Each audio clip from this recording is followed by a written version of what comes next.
In Creo Parametric, you can add edge, surface, and sketched rips to your sheet metal models to help flatten otherwise unbendable geometry. You can see that creating a flat pattern of this model in sheet metal will require that some of the sheet metal surfaces be either removed or ripped. You will first use the Surface Rip tool to remove the outer corners of the model.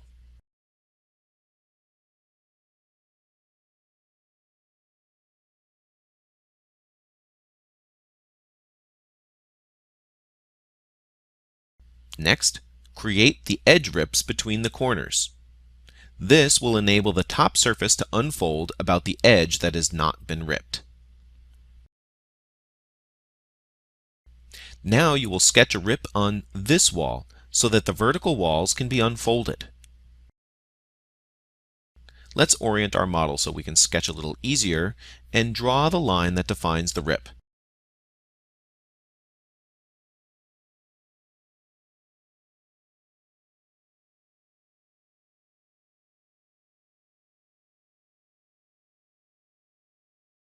Now that the rips have been applied to the model, it easily unbends. Whether your design is simple or complex, Creo Parametric's intuitive rip tools make it easier to ensure your sheet metal models are manufacturable.